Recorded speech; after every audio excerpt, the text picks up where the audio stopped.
역사상 가장 위대한 내시, 그는 누구인가? 내시는 일반적으로 10세 전후에 소환이 돼 17세, 21세 전후에 정식 품계를 받았다는 것을 근거로 볼 때 세종 말년의 내시로 입궐한 것으로 추정된다. 죄명은 알 수 없으나 문종 때 내시에서 쫓겨나 경상도 영해, 지금의 영덕로 유배되었다가 단종이 즉위할 때 사면되어 1453년 단종 1년 유배에서 풀려나고 1454년 단종 2년 내시에 복직되었다.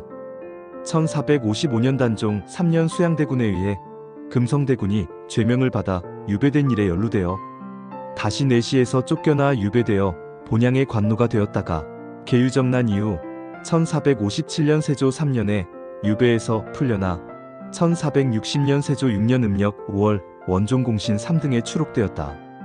그러나 1460년 음력 10월과 1464년 세조 10년에는 내시 일에 태만했다는 이유로 곤장을 맞았고 1465년 세조 11년에는 시녀를 데리고 한양에 가다가 환관, 이윤, 최혜와 막걸리를 마신 후 취해서 종로 한복판에 뻗어있던 사건을 일으켜 국문을 당하고 이윤, 최혜와 함께 감금당하는 등 세조 때는 여러 문제를 일으켰다. 그러다가 성종 때에 이르러서는 말을 전달한 공로와 의술로, 대비를 치료한 공로 등으로 다시 인생 역전하여 자헌대부에 올랐다. 연산군이 즉위한 이후에는 1504년 연산군 10년 음력 7월 16일 무례한 일을 했다는 이유로 하옥되어 곤장 100대를 맞았고 1505년 연산군 11년 음력 4월 1일 연산군과 같은 자리에서 술을 마시던 중 술김에 임금에게 폭언을 퍼부었다가 죽임을 당했다. 조선시대 궁궐의 내시는 왕의 가장 가까운 곳에서 그림자처럼 존재하며 때로는 권력의 최전선에 서기도 했다. 그 중에서도 역사에 가장 깊은 흔적을 남긴 전설적인 내시가 있었다. 그는 바로 김처선. 그는 조선의 개국 군주인 태조, 이성계부터 연산군까지 5왕의 시대를 거치며 권력의 정점에서 존재했던 인물이다. 그의 이름은 단순한 내시를 넘어 충성과 용기의 상징으로 역사에 기록되었다. 과연 그의 파란만장한 삶은 어땠을까? 태조에서 성종까지 권력을 쌓아올리다. 김처선은 태조 이성계가 아직 왕이 되기 전부터 그를 모셨다고 전해진다. 그는 조선 건국의 순간을 가장 가까이에서 지켜보았고 이후에도 뛰어난 정치적 감각과 충성심으로 왕들의 신임을 얻었다. 그는 태종, 세종, 문종, 단종, 세조의 시대를 모두 거치며 왕실의 산증인이 되었다. 특히 그는 예의 바르고 검소한 성품으로 많은 신하들에게도 존경을 받았다. 김처선은 단순히 왕을 보필하는 내시를 넘어 왕실의 크고 작은 일들을 처리하며 막강한 권력을 쌓아 올렸다.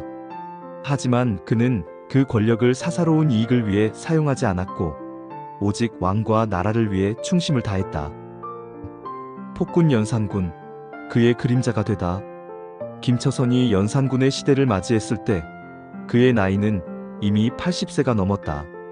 연산군은 어머니인 패비윤 씨의 비극을 알게 된 후 광기로 폭주하기 시작했다. 그는 자신에게 직언하는 신하들을 모두 죽였고 궁궐은 피로 물들었다. 김처선은 연산군에게 여러 차례 간언했으나 연산군은 그의 충고를 들으려 하지 않았다. 김처선은 연산군의 폭정을 보며 마음속으로 깊은 슬픔을 느꼈다. 그는 평생을 모신 왕실이 무너져가는 것을 막기 위해 마지막 용기를 내야 했다. 연산군과의 최후의 만찬, 그리고 비극적인 죽음. 어느 날 연산군은 술을 마시며 김처선을 불렀다. 연산군은 김처선에게 네가 늙어 자식이 없으니 나의 아들을 내 자식으로 삼으라고 말했다. 이는 연산군이 김처선을 조롱하는 말이었다. 이 말을 들은 김처선은 울음을 터뜨리며 말했다. 전하, 신이 자식이 없다고 하시는데 신은 죽을 때까지 성군의 아비가 될 자식이 없으니 슬프옵니다. 이 말을 들은 연산군은 크게 분노했다. 이는 연산군이 폭군이 되었음을 비판하는 신랄한 비유였기 때문이다. 연산군은 분노하여 김처선의 다리를 잘라버리고 피를 흘리며 쓰러진 그에게 네가 죽어서도 내 말을 듣지 못할 것이다라며 혀를 자르려 했다. 김처선은 마지막 힘을 다해 말했다. 전하, 신은 이 한 몸이 10갈래로 찢겨 죽어도 저승에 가서 전하를 위해 충언을 멈추지 않겠습니다. 이 말을 들은 연산군은 김처선의 입을 찢어버리고 그의 몸을 찢어 죽이는 잔인한 형벌을 내렸다. 충신의 이름 역사에 영원히 남다.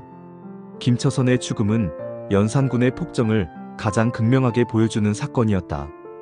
그는 왕의 조롱과 폭력 앞에서도 굴하지 않고 마지막 순간까지 충심을 다했다. 그의 죽음 이후 사람들은 그를 충신의 상징으로 기렸다. 후대 왕인 중종과 숙종은 그의 충절을 기리기 위해 김처선이 살던 곳에 그의 이름을 딴 처선문을 세우고 내시부 관원들이 그를 기리도록 했다. 김처선은 평생을 왕의 그림자로 살았지만 그의 죽음은 빛보다 더 강렬한 빛을 남겼다.